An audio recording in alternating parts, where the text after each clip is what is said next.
Thanks, everybody, for coming to our noon meeting today. So we've asked Prof. Helen McIlleron to present her work on a project they've been doing in the Eastern Cape, and Jude presented to the South Academic Lunch some of the work he done there as well. So the presentations on One Health and multi-disciplinary approach to rural health and livelihoods, which is the AMRoots project, which Helen will be presenting. And Helen is a medical doctor at UCT, and has worked in Frere Hospital in East London before returning to UCT in the 1990s, where she obtained her PhD looking at TB treatment outcomes. And within the division of clinical pharmacology, she's focusing on optimizing regimens to treat TB and HIV through pharmacokinetic studies and building research capacity. And then recently you've pivoted to a more holistic approaches to rural health. Okay, which is where the inspiration is. Thanks very much. Thanks very much, Emma, and thanks for the invitation and interest. That's great, yeah. Well, I'm from the Division of Pharmacology. Public health has been performing quite an important role in this project with Marianne, Davis, and Jude. So I am going to focus on the AMRoots project, which has got to do with antimicrobial resistance. But I wanted to put it in the setting or the framework of the relationship between the health of people and the animals and the environment, and livelihoods in a rural setting, which is where the the inspiration for this area came from. In South Africa, I think the rural populations are neglected. It's even quite difficult to get up-to-date stats on them for important indicators. About a third of the population is rural, and the number of people in rural areas has really plateaued out and is actually declining slightly, pointing to the the difficulty of making a living in rural setting. There are 2 times as many people classified as poor in rural South Africa compared to urban areas. Basic services are often really neglected. And these factors conspire to actually very important differences in major health indicators when you compare provinces that are mostly urban compared to provinces that are mostly rural. It's difficult to find direct studies showing direct causality between those factors. But you can see in the table down there on the left at the bottom that the difference between in major indicators between the Western Cape and Gauteng, which have better outcomes for a lot of important health indicators. Then there are about 2 million small-scale farmers in South Africa. Most of the livestock farmers are concentrated in KZN and Eastern Cape.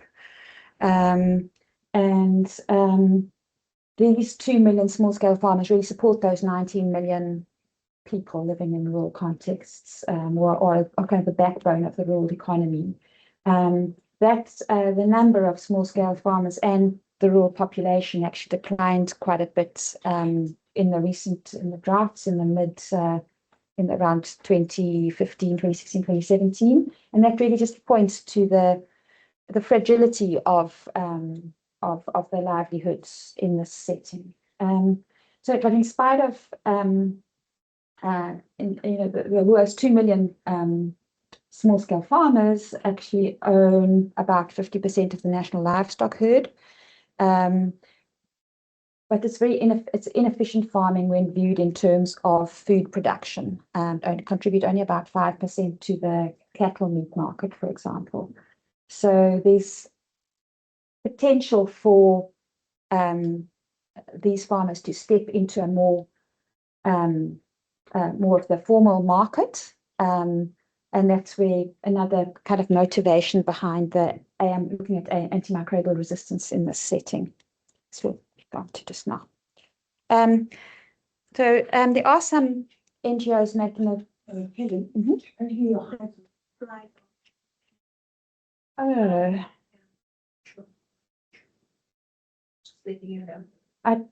we can't see any problem from this side.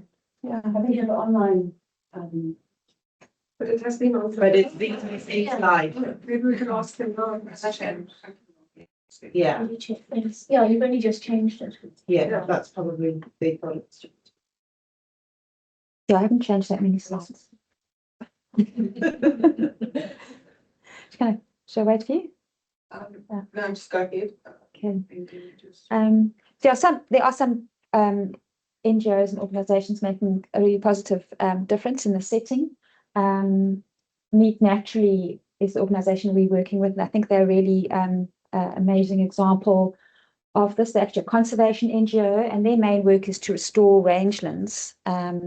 So they support farmers to do restorational grazing practices.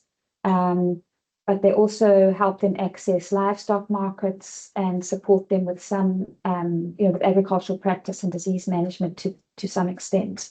So they have quite a holistic approach, especially with their very intimate involvement with the community. They also have a very sustainable model which relies on carbon credits incomes, which eventually rolls over the community.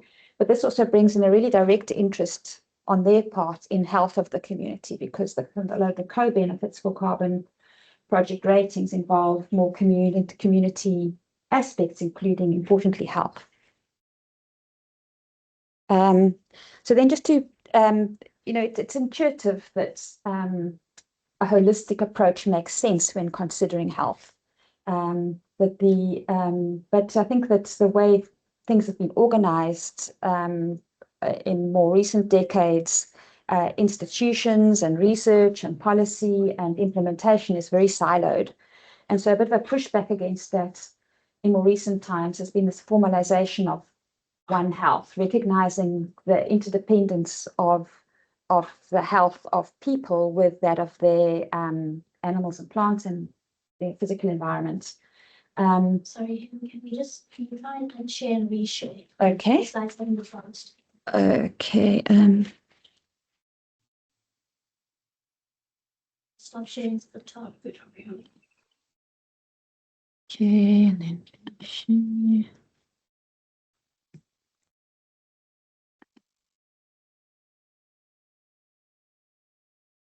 So this one, do we go?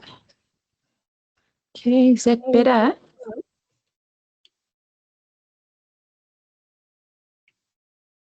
That's working? Yeah, it's on the right side of the front. Change, it's like that. But she's changed it to the presentation. It's not on the screen. Try going. Is it that changing now? No, Okay. it's the way it's presenting on this really. Not sure in the window. Do you want to do it not in presentation mode? Sure, let's try that. Yeah, Okay. just go down. I can't check. Wait, let me just wait. I might be able to do it this way. Yeah, that's fine. Is that changing? Yes. Okay, all right. Okay, so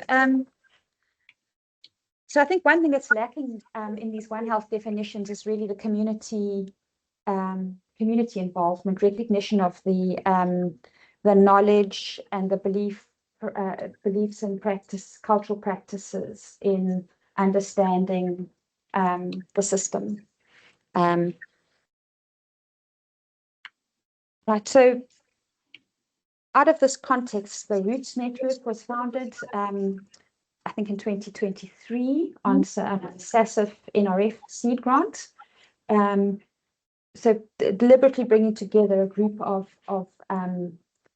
researchers from different backgrounds together with Meet Naturally and also NPOs, with the aim to holistically understand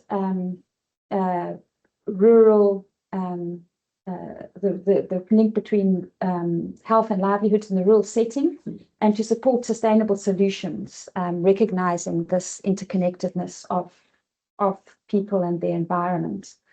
And our approach was to have obviously look in a multidisciplinary way and importantly involve community. Our initial focus was on endemic zoonoses and AMR, where we saw gaps. And and with the method of combining science with local knowledge and then working with communities. So this was all the concept that we were getting together, and then we were looking for funding for a project. And our first opportunity came with the Trinity Challenge's call in 2024 to look at antimicrobial resistance. And they recognized this gap of knowing what happens at community level with antimicrobial resistance. There's information about hospitals and healthcare centers, but not much known about community settings. So this is the team that put in the bid to Trinity Challenge, and we were very fortunate in getting a prize. You can see there's a group from UCT across faculties and departments, the SAMRC and EWOSA, local NGO, which really specializes in communicating about health and science to communities who don't interact with it in the same way that scientists do. Yeah. And also the NPO. So the NPOs on the ground, seat, conservation, environment, education and training, I think it is really the implementing partner of Meet Naturally in the area which we are working in. Okay, so just a bit more about antimicrobial resistance before we go further. It's probably not news to you that it has the greatest burden in sub-Saharan Africa, and that's obviously largely due to poor access to health care, as well as a lack of access to more recent effective antibiotics. And obviously it arises through exposure of organisms to non-lethal concentrations of antibiotics, which is going to occur when they're not used properly, when they're poorly regulated, when there are counterfeit drugs, and when there's environmental contamination potentially as well. In South Africa, 60% of antibiotics are actually used in the agricultural sector, and we are still allowed to use antibiotics for growth promotion. It's been banned in many countries, but not in South Africa. And I think it's assumed that most of that antibiotic use is actually in the commercial sector, but we didn't really know what was happening in the small-scale farming setting. And then, importantly, in studies which have looked at antimicrobial resistance in settings where there's really poor water and sanitation, have found that those factors are actually more important drivers of antimicrobial resistance than metrics around antibiotic use in those communities. So things like a lack of access to clean water, adequate sewage and solid waste disposal are also really important. And kind of an added risk factor potentially in the livestock farming setting is the proximity of animals and humans. And then obviously then that link of animals being produced to food potentially spreading antimicrobial resistance if they have it into the food chain. So the WHO has produced a list of priority pathogens which are important for human health in the context of antimicrobial resistance. And there's the antibiotics that the resistance mutations are to, and a list of resistance genes. But the important thing to remember is that bacteria can transmit these genes horizontally, so they can actually transmit to different species. So potentially you can have a resistance gene going into a commensal or environmental bacteria, and then potentially back into a pathogenic bacteria. So it's, they can move around. So our gap that we wanted to address with this project is the lack of information about antimicrobial resistance in small-scale livestock farming settings. And we thought that this is particularly important given the current context where these farmers can have the potential to step into the formal markets. And so we need to know what's happening with antimicrobial resistance. Our idea was to map antimicrobial resistance, so actually measure antimicrobial resistance in people, livestock, and water in a community,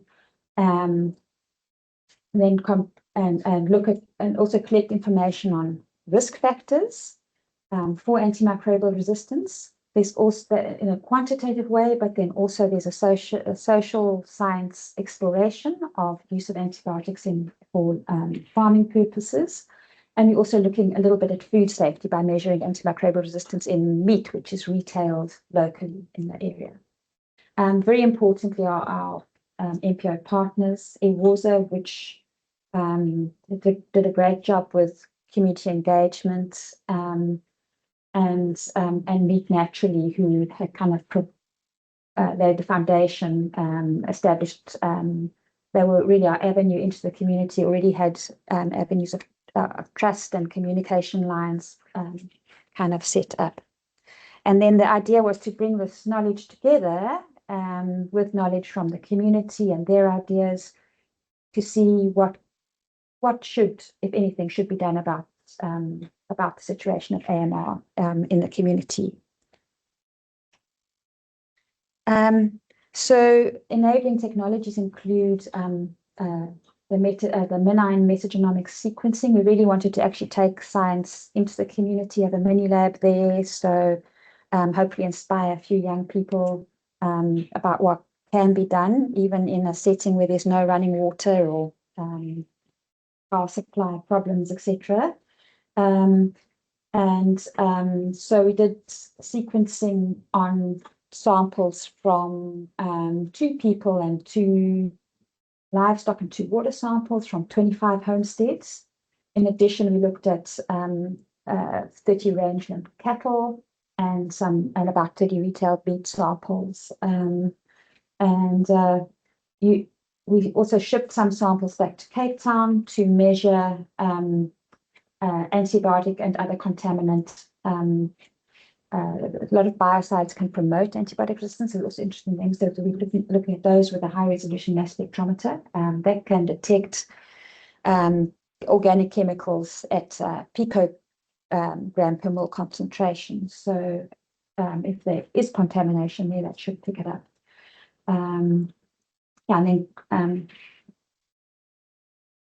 that was the basis of our basics of our data collection. Here's the team. So in the middle, you can see Jude and Gaza, who is the animal health technician, the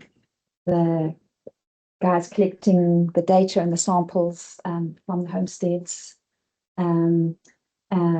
Rabisa and Isinaku, who were also part of Jude's team, were actually funded by, or we co-funded them. Meet Naturally actually now, because they've seen the benefit of research, are actually funding these positions for, they have matric, but they don't have another career, and it gives them an opportunity to learn about research, and it's not just one project there for a few weeks and gone. They can actually get involved in other projects and build their experience in research. On the left-hand side, you can see the SAMRC team plus Katie from pharmacology, and so they're in our little mini lab there in Lambasi. And on the right is the social science team from environmental and geographical sciences. They were looking at scoping the landscape, planning their approach there. Yeah, and there's a bit more about the little lab on the Trinity Challenge website. So then this is mentioned the community engagement led by WASA. Obviously, before that, we did have discussions with the community leadership about the project, introduced it to them several months before that. With the and SEEP, the NGO, was an intermediary for us in the intervening time. Then we ran workshops attended by about 80 to 100 people. There was really good involvement of the community around issues of antibiotics and antibiotic use and water and all those things. There was also a citizen survey, which Jude helped to organize with the there's the team there. They were on the previous slide as well. Gaza, Isinakum, Noblisa. And then, yeah, so, and then the other very effective part of AMRoots' involvement was actually running a 2-week workshop for young people from the community. They selected 9 people who were then grouped into 3 teams of 3, and they actually produced a documentary with AMRoots' help. So we had 3 little short documentaries around issues relevant to antimicrobial resistance, really soliciting the community's views. And those are available on the AMRoots' website, also YouTube and Vimeo. These 3 of these, the learners who were involved in the documentary process have subsequently applied for the Sunshine Cinema Spark something program. It's around building skills and leadership for engagement. And the idea is that they then go through this program and then they'll actually take these movies back to the community. Sunshine Cinema have a setup which can run without any, they take the screens, they've got solar panels, and they set up a little mini bioscope in the middle of nowhere. And so they can show these movies and others that they have in their portfolio to the community. We did also view, the community did also see the rough films when we were still there while they're being made. I think Jude presented his results at another meeting in this department a few weeks ago. And so those were the results of the homestead questionnaires. And I think really important findings were that antibiotics use is widespread in both humans and animals. 75% of the, I'm not sure if my figure is absolutely correct there for the last year, but 75% had used antibiotics either prophylactically or in the last year for livestock, and about 40% of the adults who were interviewed had used antibiotics as well. And about 75% of the households used river water as their main source of drinking water. Yeah. And then So do they put a tablet in it? no. Neat. Okay. Yeah.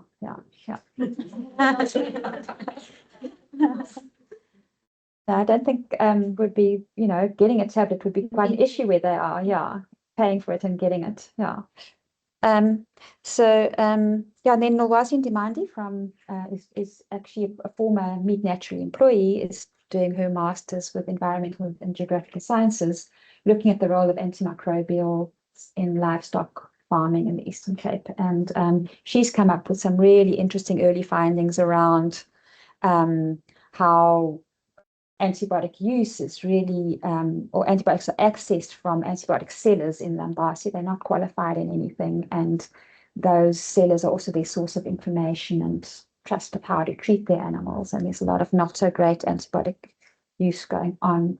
So I think that's a really important thing to follow up. So yeah, some very early results from the metagenomics in just the goat, sheep, and chickens. The cattle are to come. So you can see that antibiotic mutations were found in all of those groups. A lot of tetracyclines. The tetracyclines are the most common used antibiotic in the livestock. But then also beta-lactams and glucosamide resistance in sheep. It's some general efflux. Patients. And this is from water samples. So that would be, there was some homestead water samples, so water tanks or water containers around the homestead, plus selected rivers and other communal sources of water. And while some look reasonably clean, there are definitely some that are problematic with shown here, root antimicrobial resistance mutations.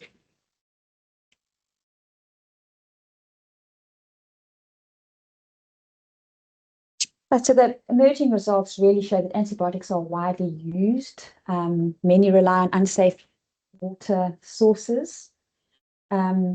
Economic, social, and belief system factors are important determinants of access to and use of antibiotics. The farmers really lack veterinary support. That's been a strong theme out of the social science and the workshop activities. And metagenomics really confirm that antimicrobial resistance is a concern in this isolated and marginalized community, even where one would think it might be quite difficult to access antibiotics. So the next steps are really to integrate the findings from the different disciplines. And it's been quite an interesting process doing a multidisciplinary project. People still like to work in their little silos, have control of their little section. But I think the geographical kind of spread or it's important to take into account the geography then plus the results from the questionnaire and the social science and the metagenomics and the bioanalytics in the context of each homestead and where there's a river nearby, etc. So I think that'll be a really nice activity to integrate the findings. Then we also want to go back to the community with the results, to communicate the results to the community, but also to deliberate with interested members and leadership around what should be done about it. SEAT has already taken a move on that. They are very keen to implement a herd health WhatsApp. So this aims to fill the gap of supporting farmers' use of antibiotics and by helping them, and it's also important for things like foot and mouth disease, which is there now, but helping farmers with diagnostics and access communication between the farmers basically and animal health technicians and veterinary advice.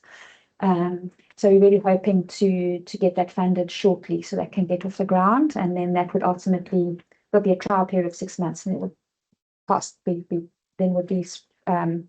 broadly implemented in meat naturally settings. They're involved in over 100, I think it's about 150 communities in KZN and Eastern Cape.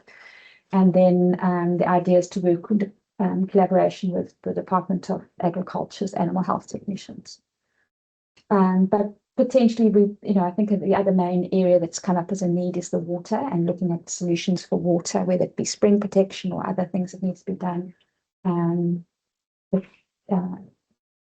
What support can be leveraged? What are suitable solutions that the community could implement in terms of improving the safety of their water?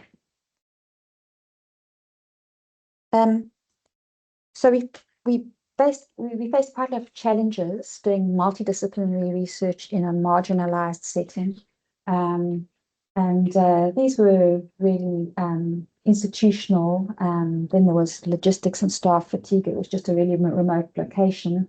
And then there were the issues of lack of services in terms of internet and power interruptions. On the institutional side, we had a lot of committees to go through for a small, very low risk project, and they weren't synchronized or prepared to kind of talk to each other and say, well, that's okay, we'll take responsibility for this. And we also had to have Department of Agriculture Section 20 approval to take rectal swab samples and move them out of the area. We also had to have a SABC approved person to collect those samples. So there's a lot of regulation and red tape for a small thing, and I think institutions could step up a little bit there. The other major thing was the financial systems at UCT are just like not possible for small service providers where there's barely any internet and or familiarity with accreditation systems.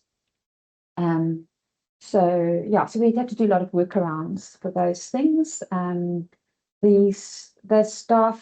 The fatigue was also should not have been underestimated. Thought we could do it all in one go, but actually it was just everything together. You know, the stress around the power supply disruptions, plus the long bumpy rides to get there, no running water on site, no shops nearby. Couriers didn't have addresses to go to, and then there were also really poor waste services and couldn't get. It was quite difficult to get the medical waste disposed of. Yeah, and then on the sequencing side, we actually didn't manage to complete all the sequencing on site with the MinIONs due to the combination of the power supply interruptions and the slow internet. So we had to ship all the samples back again. All the amendments had to go through all of those committees. But I think that we write a bit more about that on an article on the Trinity Challenge website. And I think the point we want to make there is that research is more difficult in this context, but it's not a reason to neglect it. And researchers, institutions, and funders need to step up to address the research needs of those communities. It's my last slide. Just a thank you slide to all the team. So kind of the middle picture at the top is the Awarsa team and a couple of the rest of us on our first day, heading off in our little minibus to the village. Then I think we've been introduced to many of the others as well, except the small faces, and the small and the old ones are the ones that are in the background, and then Nicole in the corner who support all the admin. So at SAMRC, Craig Kenya is in charge of the metagenomics unit there. He's been hugely supportive. Libba Wiesner in our lab has really been prepared to step out there into quite an exploratory space, which is great. Pete on the side with the grandchildren has really driven a lot of the interest in Department of Pharmacology, looking at contamination of water with antibiotics. Marianne, and then importantly, Limco and Boyu, and particularly Philip of SEEK, they've been fantastic. They participate in all the calls, they have great ideas. And then Meet Naturally, which is in the background, being a great organization to work with, very, very innovative, flexible, positive. And our funders, the Trinity Challenge, SASIF, UCT, continuing with EGCSE stands for our grant. Yeah, thank you. Any questions? Thank you so much. That was great. Are there any questions? We'll take questions in the room before we take some online. Are there any questions here? Thank you. That was really interesting. I wanted to ask about two things. One was, it's fascinating that you said 50% of the national herd are in these rural communities, but they only contribute 5% of food that's marketed. So what happens to the rest? Is it being eaten locally without going to market, or is it just the cattle that are being kept as a sign of wealth and not actually being eaten? Yeah, well, I think it's kind of both of those come into it. It's they're kept a long time. They're not like in a commercial farming setting, they're going to be killed as soon as possible and fattened up as soon as possible for the meat market. In these settings, there is actually research to say it's not just because they're kept for cultural reasons. There are a lot of barriers to accessing meat markets as well. So I think it's a combination of those factors. They are valued in a different way to commercial cattle, and they are maybe would be kept longer even with access to meat markets. But if you don't have internet, you can't do internet banking. It's a long way. You have to have access to auctions, and you have to have certifications. So there are a lot of barriers to the formal meat market. Yeah. And so that the thing with this going into the future and climate change is that it's very inefficient. You're generating a lot of CO2 for the amount of meat. So if farmers and in addition, people are poor and actually would like to enter most of them the cash economy more. Yeah. And I'm standing on the slides that show the preliminary resistance results of both the water and I think the goats chicken. Is each of those bars a separate test? Or Yes, yeah. So these are each individual samples, and this is the bacteria. I think it's a 10 with more than 10. It's the most common bacterial species that were isolated. Okay, and the ones on the right, is that each the individual results? Was that? Yes. No, each bar is an individual, each column is an individual. So that's the slide that shows the water, which I think is the next. It's been one water source. So that basically means that there were two that had really bad stuff. Yes, And correct. these were actually. Yes, a lot of them were clean, a lot of them were very clean. Yeah. Okay. So a lot of them had water tanks, which were fairly clean.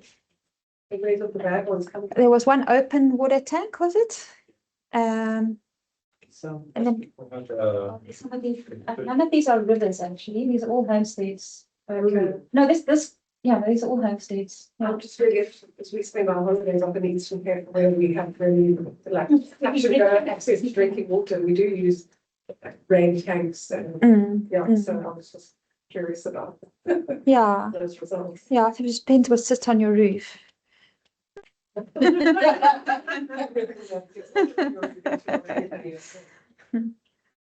related, I saw your hand, but I just want to ask related to this. So are these, we don't know if these are clinically significant resistance? No. So, yeah. No, we Okay. don't. We had some important organisms here. We've got to delve into this more, but Okay. there are some in like Klebsiella, pneumonia, and E. coli. I guess we're pathogenic. Yeah. But we don't know which mutations on which organism. Yeah, this is a very interesting presentation. Thank you. I was interested in, you said that among the livestock, there's 60% of antibiotic use, but there's no vets, so I assume there's no actual diagnosis. And in your questionnaires, were you able to establish like what the reasons for antibiotic use are? Jude's the best person to answer that question. Yes, so we didn't go into the details of the clinical aspect of which particular diseases we're treating for, but for the quantitative work, but from Nolwazi's work, they go into details of the diseases that they were treating, but from what she has, it's mainly tick-borne diseases. And then for sheep, I think it's mainly pneumonia. So, And these are kind of just self. But I think Nolwazi's work's also uncovered that, if there's a sick animal, they tend to go to the antibiotic, the drug shop in Lusikisiki and get an antibiotic there from someone who's not trained at all. And the information they're getting on how to use it is not great either. So there's definitely a gap there, I'd say. I mean, in terms of the diseases that occur there, Meat Naturally has also tried to get information about, and I think they have a reasonable idea of a lot of the diseases that do occur there. But in terms of then what triggers antibiotic use, I think, even if they've got a label to the disease, I don't think, if the animal's sick, they're going to get an antibiotic. It's not, they'll say, well, that's a virus, I don't need to go and get an antibiotic, I remember watching Jude's presentation, there was no validation of these reports of like 75% and 50% antibiotic use. That wasn't validated, that was just self-reported. So it could be a lot of misclassification Yes. there, because this tablet could be an antibiotic if you don't know really what it is. Yeah. So, Correct.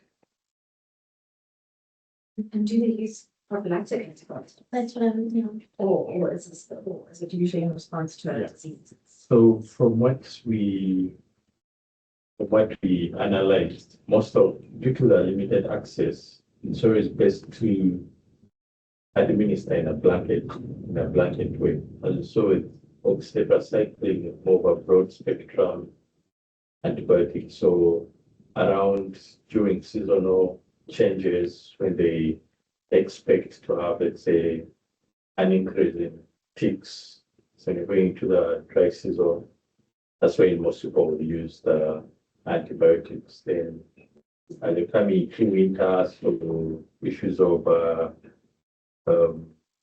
foot rot and pneumonia. Then, so because of the limited access to veterinary services, most people use antibiotics more in a prophylactic way treatment. And it's not classed. My understanding of commercial animal farming is that antibiotics are used half of the course. Mm.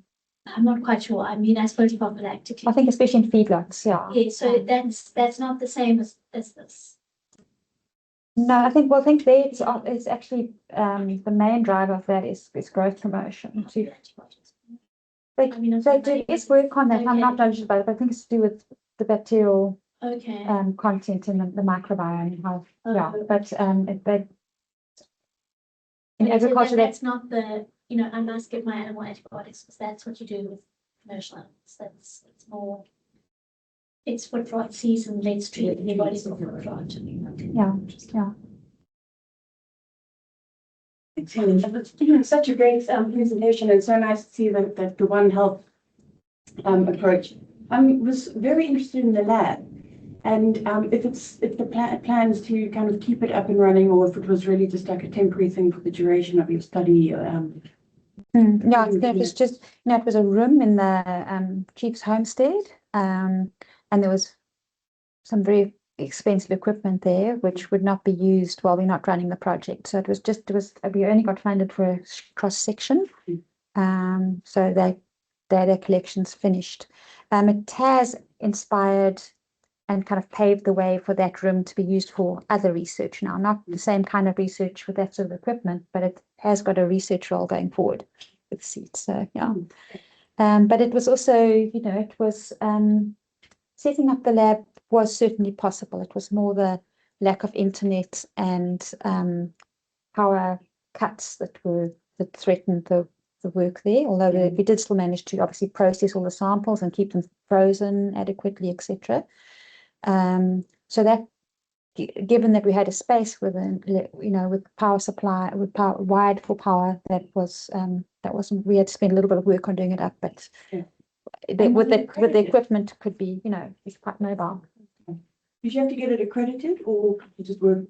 No, we didn't. Yeah. I suppose you need that little solar panel from the movie people.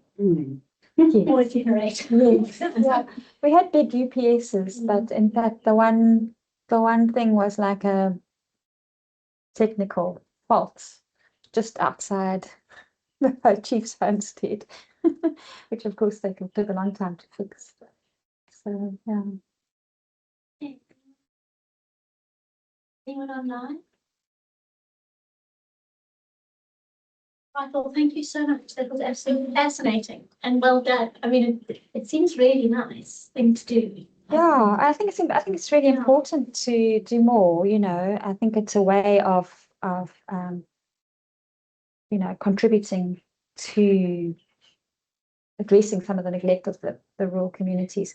People would argue that it's very expensive. You cannot, that's not scale upable. But I think for some things there aren't really many shortcuts. You actually have to show that you care and go there and put in the footwork. And the people, I mean, few, I suppose, individual lives that have been affected that people may not have anticipated that this would lead to further opportunities and things. Yes, I think so, especially with the Sunshine Cinema Spark program, and hopefully inspire some young people about science. We had, we did it all in one go. One could, if one had more time, get more involved in local schools. Very, very, very receptive community. They feel very neglected. They want opportunities. Yeah. Okay, well, thank you very much. Yeah. Oh, there's a question. Okay. Sorry, there's a question online. How scalable is this to other countries in SADC or the region? How does this square with other healthcare needs in humans and animals in those countries given the limited budgets? So I think aspects would be scalable, and what we do hope that the experience will help people be able to design more efficient studies as well. I mean, part of ours is we've looked at broad impact. If one's just looking at antimicrobial resistance and one wants to then use this as a tool to see if there's an antimicrobial resistance problem, for example, we could find that parts of this project are more important than others. For example, the bioanalytics might not be very important, or the metagenomics, maybe we should just focus on water. I think the fact that, the most important part might be finding out if people are actually accessing antibiotics, might be the social science people, which is not so expensive. If people are accessing antibiotics and not using them well, there probably is antibiotic resistance, and that's probably where you want to put your intervention anyway. So, the interventions we've thought of are certainly around antibiotic use and supporting wiser use in livestock in particular, and then also looking at water. So it's those parts, activism, for better, hashtag Department of Water and Sanitation stuff, fairly scalable, I think. Raquel, I hope that answers your question. Okay. All right. Thank you so much. That's great. Thanks, everybody. And there's. Yes.